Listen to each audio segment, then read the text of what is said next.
Carta de San Pablo a los Hebreos, capítulo 1. Dios, después de haber hablado muchas veces y en diversas formas a nuestros padres, por medio de los profetas, en estos días que son los últimos, nos ha hablado por el Hijo, a quien ha constituido heredero de todas las cosas, por quien hizo también el universo. Él, que es el resplandor de su gloria y la impronta de su ser, sostiene todas las cosas con su palabra poderosa. Y una vez que realizó la purificación de los pecados, se sentó a la derecha de la majestad en lo más alto del cielo, llegando a ser superior a los ángeles en la medida en que los aventaja el nombre que ha recibido en herencia. En efecto, ¿a cuál de los ángeles dijo Dios alguna vez: tú eres mi hijo, yo te he engendrado hoy, y además yo seré tu padre y él será mi hijo? Y de nuevo, cuando introdujo al primogénito en el mundo, dijo que le adoren todos los ángeles de Dios, mientras que, cuando habla de los ángeles, dice: hace a sus ángeles como vientos y sus ministros como llama de fuego. Del Hijo, en cambio, afirma: tu trono, oh Dios, dura eternamente, y el cetro de tu reino es cetro de justicia. Has amado la justicia y odiado la iniquidad. Por eso Dios, tu Dios, te ha ungido con óleo de alegría con preferencia a tus compañeros. Mas todavía, Señor, tú pusiste al principio los cimientos de la tierra, y los cielos son obras de tus manos. Ellos perecerán, pero tú quedarás. Todo se desgastarán como la ropa. Tú los doblarás como se dobla un manto. Serán como la muda que se cambia. Mas tú eres siempre el mismo, y tus años no terminan nunca. ¿Y a cuál de los ángeles dijo nunca: siéntate a mi derecha hasta que haga tus enemigos estrado de tus pies? ¿No son todos ellos espíritus encargados de un ministerio, enviados al servicio de aquellos que deben heredar la salvación? Capítulo 2. Por eso debemos prestar más atención a las enseñanzas recibidas, no sea que marchemos a la deriva.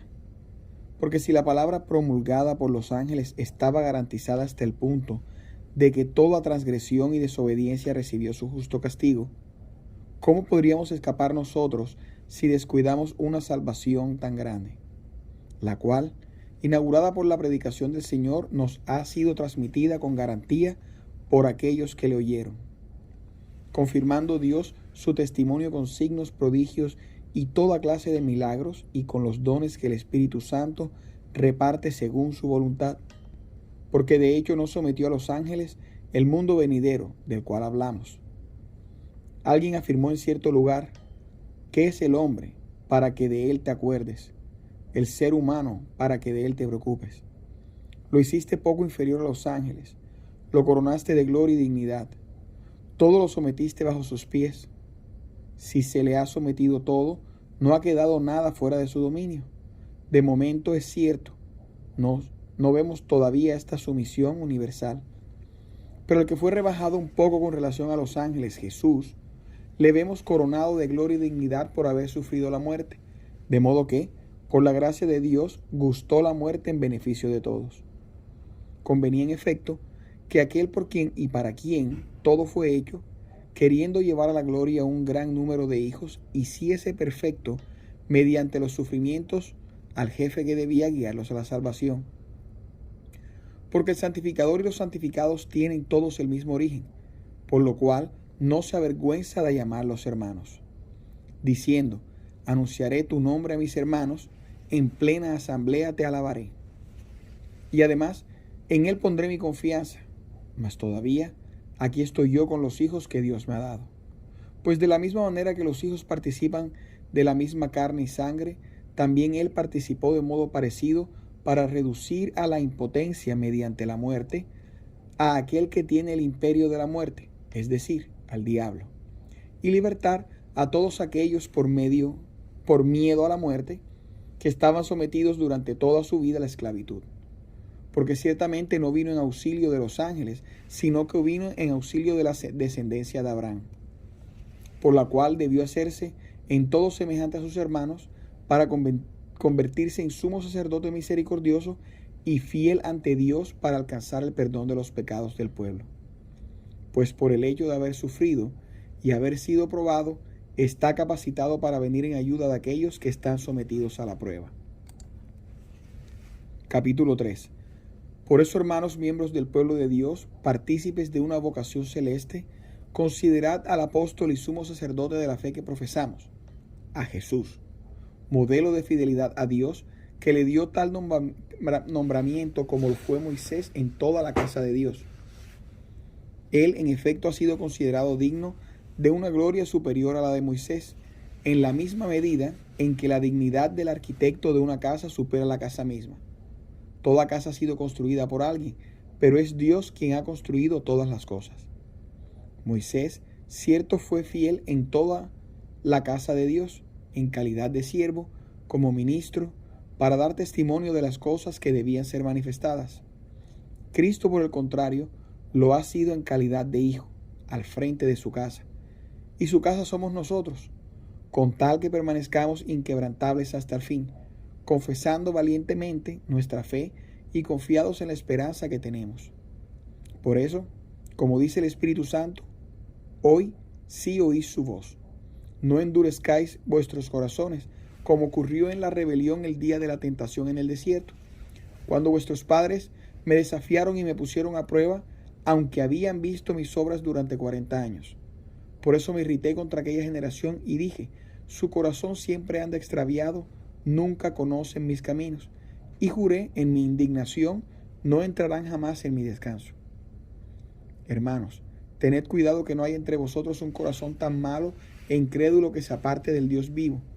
Más bien, animaos mutuamente cada día mientras dura este hoy, de modo que ninguno de vosotros se endurezca por la seducción del pecado, porque hemos llegado a ser partícipes de Cristo, si seguimos manteniendo inquebrantable hasta el fin de nuestra fe inicial.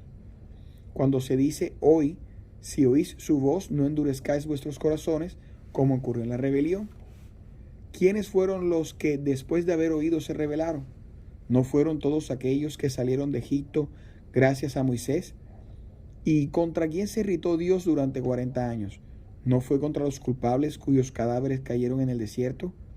¿Y a quién juró él que no entrarían en su descanso, sino a aquellos que habían sido desobedientes? Vemos, pues, que ellos no pudieron entrar a causa de su incredulidad. Capítulo 4. Mientras sigue en vigor la promesa de entrar en su descanso, hay que tener mucho cuidado, no sea que alguno de vosotros no la consiga. Porque también nosotros como ellos hemos recibido la buena nueva, pero a ellos no les aprovechó la palabra que habían oído, porque al escucharla no se unieron a ella por la fe. Entremos pues nosotros, que hemos creído, en el descanso, según lo que dijo, y juré en mi indignación, no entrarán jamás en mi descanso. Las obras de Dios ya estaban acabadas desde la creación del mundo. Pues es cierto pasaje dijo acerca del séptimo día, y Dios descansó de todo su trabajo el séptimo día. Y de nuevo en este lugar, no entrarán en mi descanso. Y como por una parte es cierto que algunos deben entrar en él, y por otra los primeros que recibieron la buena nueva no entraron a causa de su desobediencia, de nuevo Dios fija un día, un hoy, diciendo por David, después de tanto tiempo, lo que ya ha sido dicho. Hoy, si oís su voz, no endurezcáis vuestros corazones. Pues si Josué le hubiese procurado el reposo, David no hubiese hablado después de esto de otro día. Existe pues un reposo reservado para el pueblo de Dios. Pues aquel que entre en el reposo de Dios descansará también el de sus obras, como Dios de las suyas. Esforcémonos pues por entrar en este reposo, para que nadie sucumba imitando aquel ejemplo de desobediencia. Pues la palabra de Dios es viva y eficaz, y más aguda que espada de 2 filos. Ella penetra hasta la división del alma y del espíritu, de las articulaciones y de la médula, y es capaz de juzgar los sentimientos y los pensamientos. Y no hay ninguna criatura alguna que esté oculta ante ella, sino que todo está desnudo y descubierto a los ojos de aquel a quien debemos dar cuenta. Puesto que tenemos un sumo sacerdote extraordinario que ha penetrado en los cielos, Jesús, el Hijo de Dios, permanezcamos firmes en la fe que profesamos, pues no tenemos un sumo sacerdote incapaz de compadecerse de nuestras debilidades, ya que fue probado en todo a semejanza nuestra, a excepción del pecado. Acerquémonos, pues, con confianza al trono de la gracia, a fin de obtener misericordia y hallar la gracia del auxilio oportuno. Capítulo 5. Porque todo sacerdote es elegido de entre los hombres para representar a los hombres ante Dios y ofrecer dones y sacrificios por los pecados, siendo capaz de mostrarse comprensivo con los ignorantes y extraviados, ya que también él está rodeado de debilidad. Por esta razón, debe ofrecer sacrificios por sus pecados, así como lo hace por los del pueblo.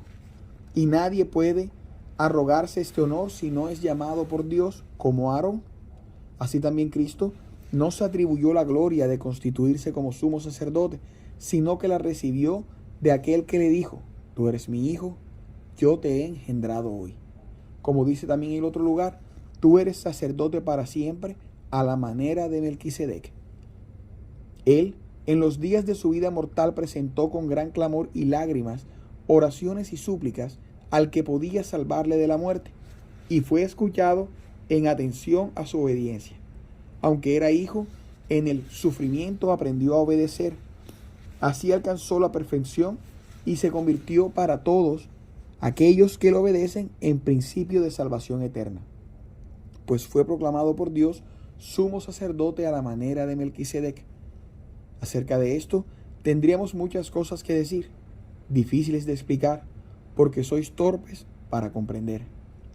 Pues debiendo ser ya maestros por razón del tiempo, todavía tenéis necesidad de que se os enseñen los primeros rudimientos de oráculos divinos, y habéis llegado a tener necesidad de leche, no de alimento sólido. Ahora bien, aquel que se alimenta de leche no puede gustar la doctrina de la justicia, porque es niño todavía. El alimento sólido es para los perfectos, que por razón de la costumbre tienen el sentido moral desarrollado para distinguir entre el bien y el mal. Capítulo 6. Por eso, dejando aparte la doctrina elemental sobre Cristo, elevémonos a la doctrina perfecta, sin volver a hallar los cimientos del arrepentimiento de las obras muertas y de la fe en Dios. De la doctrina sobre los bautismos y la imposición de manos, de la resurrección de los muertos y el de juicio eterno. Esto es lo que vamos a hacer con el auxilio de Dios.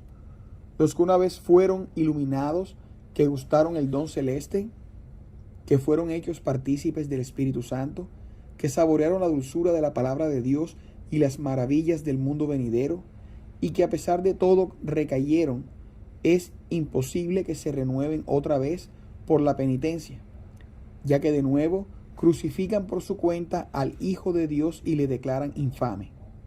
En efecto, la tierra que absorbe el agua caída repetidas veces sobre ella y que produce frutos abundantes para aquellos que la cultivan, recibe la bendición de Dios. Pero la que produce espinas y abrojos es tierra baldía, será tierra maldita que terminará siendo pasto de las llamas. Queridos hermanos, aunque hablemos así, estamos persuadidos de que vosotros estáis en una situación mejor y más favorable con respecto a la salvación. Porque Dios no es injusto como para olvidar vuestras buenas obras y el amor que habéis demostrado hacia su nombre en el servicio que habéis prestado y seguís prestando a los creyentes. Deseamos solamente que cada uno de vosotros demuestre el mismo empeño por guardar intacta hasta el fin vuestra esperanza, que no os descuidéis y que sigáis el ejemplo de aquellos que por la fe y la perseverancia entran en posesión de las promesas. Dios, al hacer la promesa de Abraham, no teniendo otra persona mayor por quien jurar, juró por sí mismo, diciendo: sí, te colmaré de bendiciones y multiplicaré tu descendencia. Y así, por la perseverancia, Abraham alcanzó la realización de la promesa. Los hombres, en efecto, juran por lo que es más grande que ellos, y el juramento es la garantía que pone fin a sus controversias. Por eso Dios, queriendo dar a los herederos de la promesa una prueba nueva de que su decisión era irrevocable, se comprometió con juramento, para que por estas dos cosas inmutables, en las cuales Dios es imposible que Dios mienta, tengamos mayor ánimo los que nos refugiamos en la adhesión firme de la esperanza a la que estamos destinados. Esta esperanza es para nosotros como una ancora segura y firme, que penetra más allá de la cortina del santuario, donde como precursor nuestro entró Jesús, convertido en sumo sacerdote para siempre a la manera de Melquisedec. Capítulo 7. En efecto, este Melquisedec, rey de Salem, sacerdote del Dios Altísimo, que salió al encuentro de Abraham cuando éste volvía de la derrota de los reyes, y le bendijo, y a quien Abraham dio la 10ª parte de todo, cuyo nombre se interpreta en primer lugar como Rey de Justicia, y también como Rey de Salem, es decir, Rey de Paz, aparece sin padre, sin madre y sin antepasados. No conoce ni su nacimiento ni su muerte. Se semeja del Hijo de Dios, permanece sacerdote para siempre. Considerad pues la dignidad de aquel a quien el mismo patriarca Abraham dio la 10ª parte de lo mejor del botín. Aquellos que de la tribu de Leví reciben el sacerdocio tienen el mandato, según la ley, de exigir la 10ª parte de todo al pueblo, es decir, a sus hermanos, aunque también ellos pertenezcan a la posteridad de Abraham. Sin embargo, uno que no desciende de él por generación recibió la 10ª parte del botín conquistado por Abraham y bendijo al portador de la promesa. Ahora bien, está fuera de duda que el inferior es bendecido por el superior.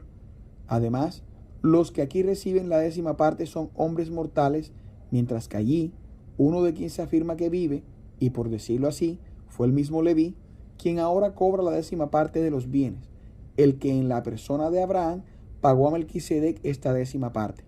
Pues Leví estaba ya en las entrañas de su padre Abraham cuando le salió al encuentro Melquisedec. Por consiguiente, si la perfección hubiese sido realizada por el sacerdocio levítico, ya que por su medio el pueblo recibió la ley, ¿qué necesidad habría entonces de que surgiese otro sacerdote a la manera de Melquisedec y que no le fuese según el orden de Aarón?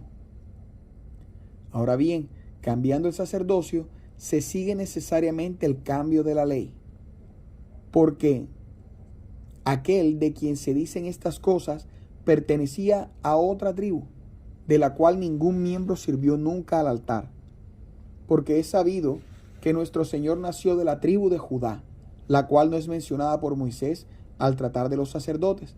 Y esto se hace todavía más evidente si, a semejanza de Melquisedec, surge otro sacerdote que no ha llegado a hacerlo según la ley de una disposición carnal, sino más bien según el poder de una vida imperecedera. Porque de él se ha dado este testimonio: tú eres sacerdote para siempre, a la manera de Melquisedec. Y así queda abrogado el orden anterior a causa de su impotencia e inutilidad. Porque la ley no llevó cosa alguna a la perfección, y en su lugar entra una esperanza mejor, por lo cual nos acercamos a Dios. Tanto más cuanto que esto no se realizaba sin juramento, mientras que aquellos que fueron instituidos sacerdotes sin juramento, éste lo fue con juramento por aquel que le dijo: el Señor lo ha jurado y no se vuelve atrás, tú eres sacerdote para siempre. Esto es precisamente lo que hace que Jesús sea la garantía de una alianza superior. Además, mientras que aquellos sacerdotes eran muchos, porque la muerte les impedía permanecer en su función, este, en cambio, posee un sacerdocio inmutable, porque permanece para siempre. De ahí proviene que pueda salvar perfectamente a aquellos que por él se acerquen a Dios, estando siempre vivo para interceder en su favor.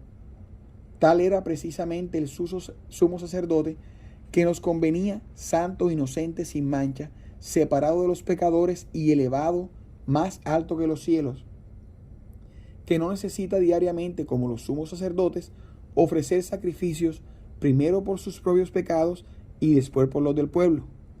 Esto lo hizo él de una vez para siempre cuando se ofreció a sí mismo. La ley, en efecto, constituye sumos sacerdotes a hombres débiles, pero la palabra del juramento posterior a la ley constituye sacerdote al Hijo, hecho perfecto para siempre. Capítulo 8. El punto capital de lo que estamos diciendo es que tenemos un sumo sacerdote que está sentado a la derecha del trono de la majestad en los cielos, como ministro del santuario y del verdadero tabernáculo construido por el Señor, no por un hombre. En efecto, todo sumo sacerdote es instituido para ofrecer dones y sacrificios, por lo cual es necesario que éste tenga también algo que ofrecer. Por tanto, si estuviese sobre la tierra, no sería sacerdote en modo alguno, porque ya hay encargados de ofrecer los dones según su ley. Estos realizan un culto que es la imagen y sombra de las realidades celestes, según le fue advertido divinamente a Moisés cuando iba a construir el tabernáculo. Mira y hazlo todo según el modelo que se te ha mostrado en la montaña. Pero ahora Cristo ha obtenido un ministerio tanto más excelente cuanto mejor es la alianza, de la cual es mediador y más ventajosas las promesas sobre las que está fundada. Porque si la primera alianza hubiese sido perfecta, no hubiese habido lugar para buscar una segunda. Sin embargo, les dice en tono de recriminación: vienen días, dice el Señor, en que yo haré con la casa de Israel y la casa de Judá una alianza nueva. No como la alianza que hice con sus padres cuando los tomé de la mano y los saqué de Egipto, alianza que ellos violaron y por la cual los rechacé, dice el Señor. Esta es la alianza que haré con la casa de Israel después de aquellos días, dice el Señor. Pondré mis leyes en su mente, las escribiré en su corazón, yo seré su Dios y ellos serán mi pueblo. Ya nadie tendrá que enseñar a su conciudadano ni a su hermano diciendo: conoce al Señor, porque todos me conocerán, desde el más pequeño hasta el mayor, porque perdonaré sus crímenes y no me acordaré más de sus pecados. Al hablar de alianza nueva, Dios ha declarado anticuada la primera.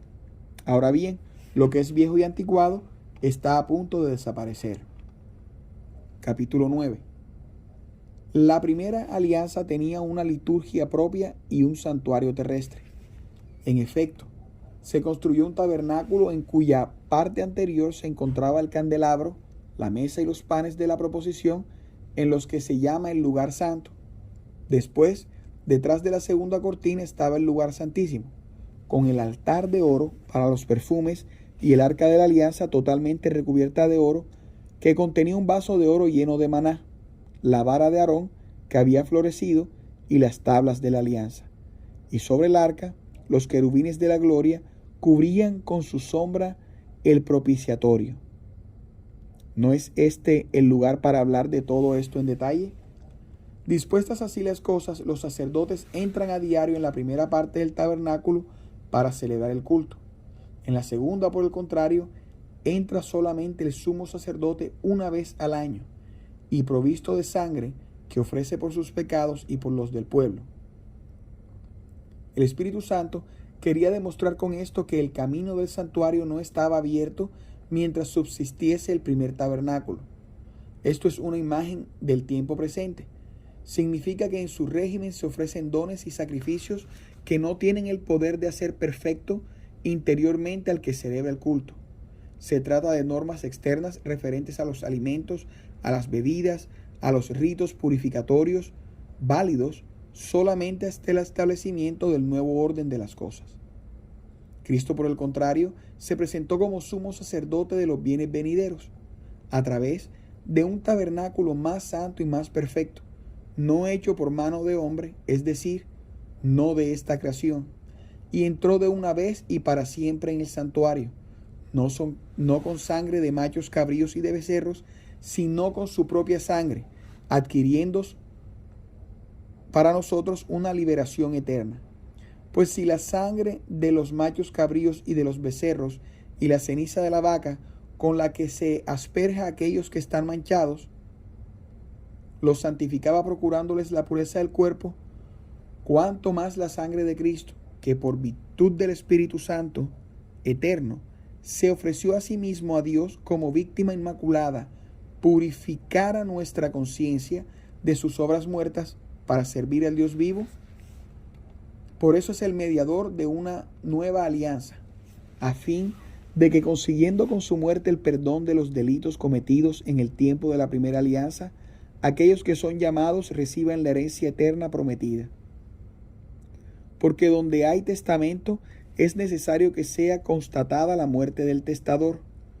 Un testamento no es válido sino en caso de muerte, porque no entra en vigor mientras vive el testador. Por eso ni siquiera la primera alianza fue inaugurada sin derramamiento de sangre. En efecto, Moisés, después de haber promulgado ante el pueblo todos los mandamientos, según estaban escritos en la ley, tomó la sangre de machos cabríos y de becerros, y con agua, lana escarlata y el hisopo, y roció con ellas el libro mismo y a todo el pueblo, diciendo: esta es la sangre de la alianza que Dios ha establecido para vosotros. Después roció también con sangre la tienda y a todos los objetos del culto. Por lo demás, según la ley, casi todo es purificado con la sangre, y sin derramamiento de sangre no hay perdón. Era pues necesario que las figuras de las cosas celestes fueran purificadas de esta manera, y las realidades mismas celestes lo fuesen también, pero con sacrificios superiores a los de aquí abajo. Porque Cristo no entró en un santuario hecho por mano de hombre, simple figura del verdadero, sino en el mismo cielo, para presentarse ahora ante Dios en favor nuestro. No para ofrecerse a sí mismo más veces, como lo hace el sumo sacerdote, que entra cada año en el santuario con sangre ajena, porque de otro modo hubiese tenido que padecer muchas veces desde la creación del mundo. Pero ahora se ha manifestado una sola vez, al fin de los tiempos, para abolir el pecado por su sacrificio. Y del mismo modo que está establecido para los hombres que mueran una sola vez y después haya un juicio, así también Cristo, después de haberse ofrecido una sola vez para quitar los pecados del mundo, aparecerá una segunda vez sin pecado para dar salvación a los que le esperan. Capítulo 10.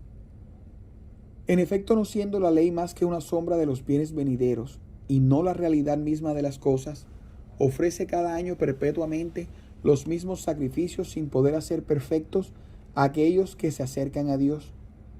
De otro modo, no hubiesen cesado de ofrecerlos, supuesto que quienes ofrecían este culto purificados una vez y para siempre no tendrían ya conciencia alguna del pecado. Por el contrario, estos sacrificios traen cada año a la mente el recuerdo de los pecados, porque es imposible que la sangre de toros y machos cabríos quite los pecados. Por eso, al entrar en este mundo, Cristo dijo: no has querido sacrificios ni ofrendas, pero en su lugar me has formado un cuerpo. No te han agradado holocaustos ni los sacrificios por el pecado. Entonces dije: aquí estoy yo para hacer tu voluntad, como en el libro está escrito de mí. Pero dice que no ha querido sacrificios ni ofrendas, y que no le han agradado los holocaustos y los sacrificios por el pecado. Y luego añade: aquí yo estoy para hacer tu voluntad, con lo que derroga el primer régimen para fundar el segundo. Y en virtud de esta voluntad nosotros somos santificados de una vez y para siempre, por la ofrenda del cuerpo de Jesucristo. Y mientras todo sacerdote se presenta diariamente oficiando y ofreciendo muchas veces los mismos sacrificios que no tienen poder alguno para quitar los pecados, él, por el contrario, habiendo ofrecido un solo sacrificio por los pecados, se sentó para siempre a la derecha de Dios, esperando desde entonces que sus enemigos sean colocados como estrado de sus pies. Porque por una ofrenda única ha hecho perfectos para siempre aquellos que santifica. Esto mismo nos atestigua también que el Espíritu Santo, porque después de haber dicho: esta es la alianza que haré con ellos después de estos días, dice el Señor, pondré mis leyes en su mente y las escribiré en sus corazones, y no me acordaré más de sus crímenes y de sus pecados. Ahora bien, donde hay perdón de los pecados, no hay necesidad de ofrenda por el pecado. Así pues, hermanos, puesto que tenemos la gozosa esperanza de entrar en el santuario en virtud de la sangre de Jesús, siguiendo el camino nuevo y viviente que Él ha inaugurado a través de la cortina, es decir, de su propia carne, y puesto que tenemos un nuevo sumo sacerdote al frente de la casa de Dios, acerquémonos con un corazón sincero, con fe perfecta, purificando los corazones de toda mancha de la que tengamos conciencia, y el cuerpo lavado con agua pura. Mantengamos firmemente la esperanza que profesamos, pues el que ha prometido es fiel. Y miremos los unos por los otros para estipularnos en el amor y en las obras buenas. No abandonéis vuestras propias asambleas, como algunos tienen por costumbre hacer, sino más bien animaos mutuamente, y esto tanto más cuanto que veis acercarse el día. Porque si pecamos deliberadamente después de haber recibido el conocimiento de la verdad, ya no queda sacrificio alguno por los pecados, sino una terrible expectación y el ardor vindicativo del fuego que consumirá a los rebeldes. Pues si el que viola la ley de Moisés es condenado irremisiblemente a muerte por el testimonio de 2 o 3 testigos, ¿de cuánto mayor castigo pensáis vosotros que será digno quien haya pisoteado al Hijo de Dios y haya tratado como cosa profana la sangre de la alianza por la cual fue santificado, y haya ultrajado el Espíritu de la gracia? Porque conocemos a aquel que ha dicho: a mí la venganza, yo daré a cada cual lo que merezca. Y también el Señor juzgará a su pueblo. Es espantoso caer en las manos de Dios vivo. Recordad en cambio aquellos primeros días en que después de haber sido iluminados, obtuvisteis grandes luchas de sufrimientos, unas veces expuestos públicamente a ultrajes y torturas, y otras haciéndoos solidarios de aquellos que eran así tratados.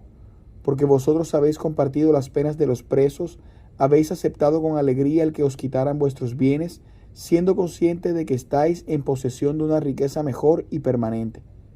No perdáis vuestra esperanza cierta, que tendrá una gran recompensa. Es necesario que seáis constantes en el cumplimiento de la voluntad de Dios, para que alcancéis lo que os está prometido. Porque dentro de poco, muy poco tiempo, el que ha de venir llegará sin retrasos. Mi justo vivirá por la fe, pero si se acobarda dejará de agradarme. Nosotros, sin embargo, no somos de aquellos que se retiran cobardemente para la perdición, sino de aquellos que se salvan por la fe. Capítulo 11. La fe es la garantía de las cosas que se esperan, la prueba de aquellas que no se ven.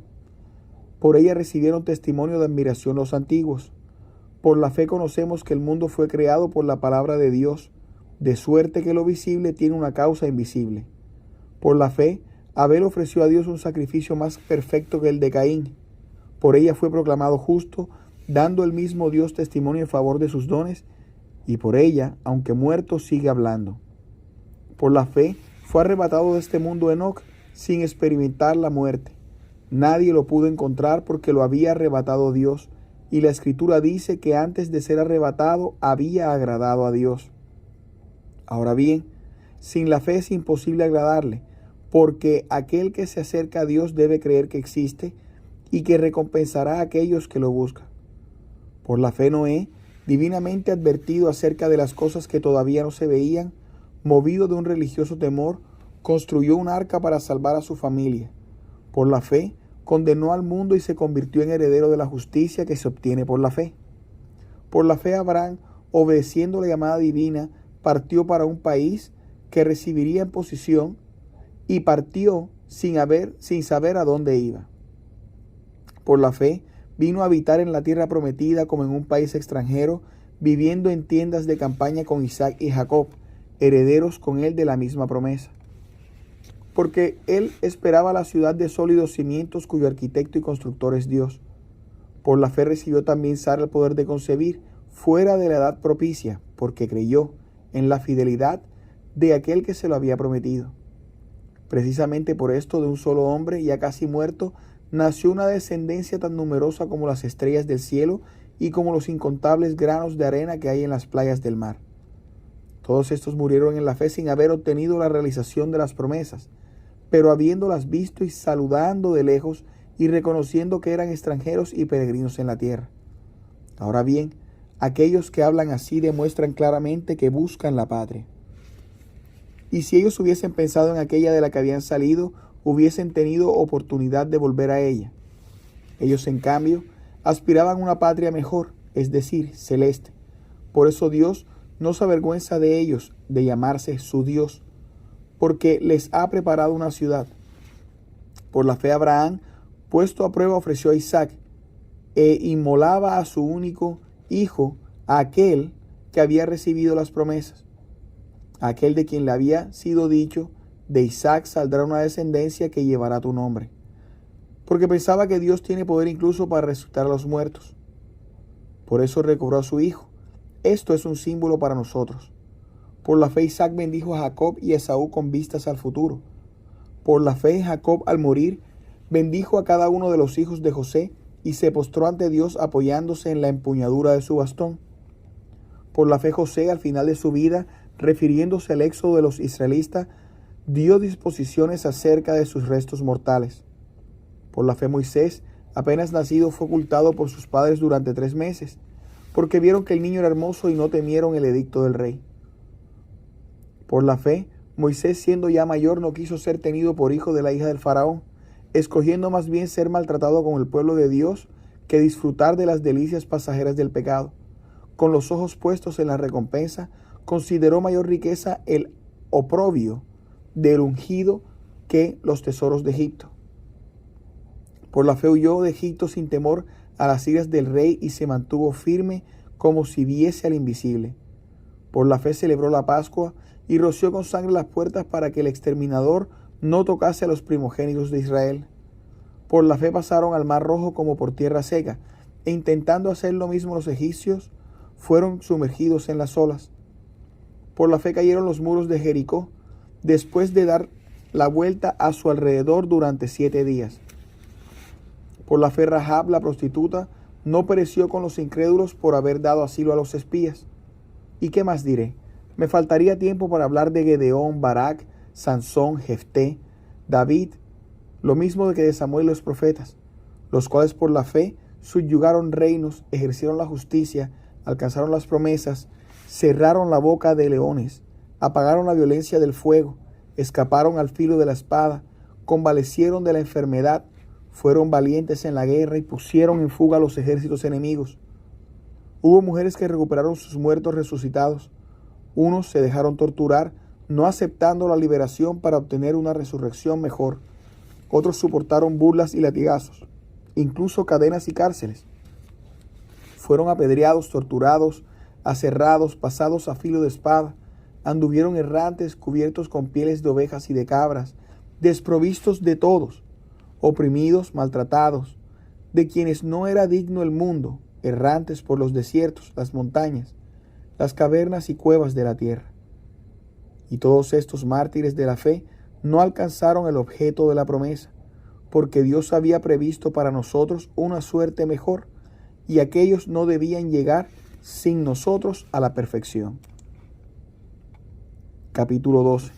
Precisamente por eso también nosotros, envueltos como estamos en una gran nube de testigos, debemos liberarnos de todo aquello que es un peso para nosotros y del pecado, que fácilmente nos seduce, y correr con perseverancia en la prueba que se nos propone, fijando nuestra mirada en Jesús, el autor y consumador de la fe, quien para obtener la gloria que se le proponía, soportó la cruz aceptando valientemente la ignominia y está sentado a la diestra del trono de Dios.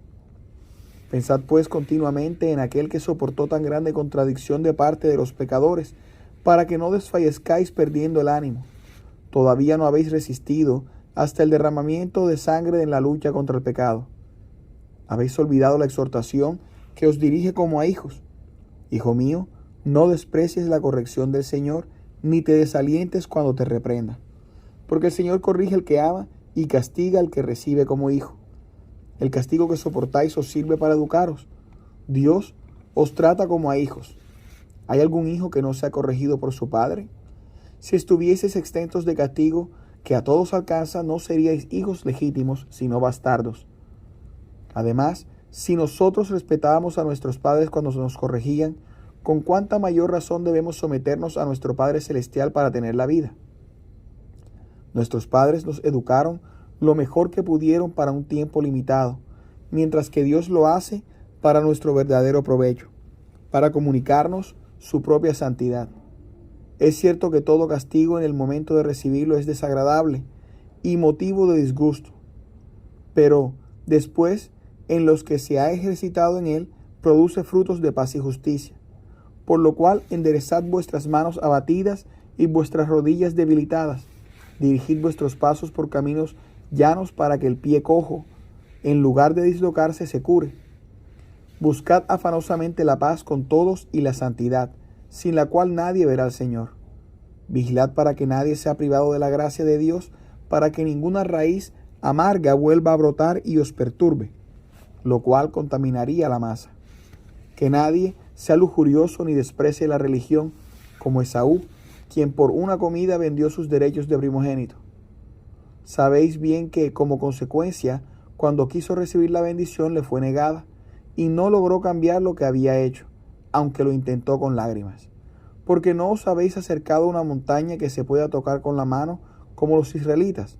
No os habéis enfrentado al fuego ardiente, al torbellino, a la oscuridad densa, a la tempestad, al sonido de la trompeta y al clamor de las palabras, que aquellos oyeron y suplicaron que no les volvería a hablar Dios, porque no podían soportar esta provisión. El que pise la montaña, incluso si es una bestia, será apedreado. Y el espectáculo era tan terrible que Moisés dijo: estoy aterrado y temblando.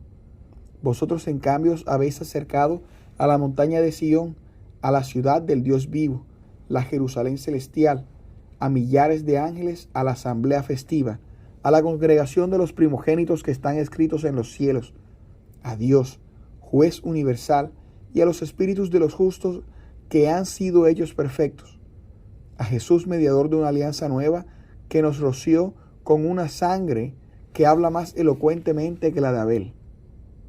Cuidado con no escuchar al que nos habla, pues si aquellos, por no escuchar al que promulgaba oráculos en la tierra, no escaparon al castigo, con cuánta mayor razón no escaparemos nosotros si volvemos la espalda a aquel que habla desde el cielo.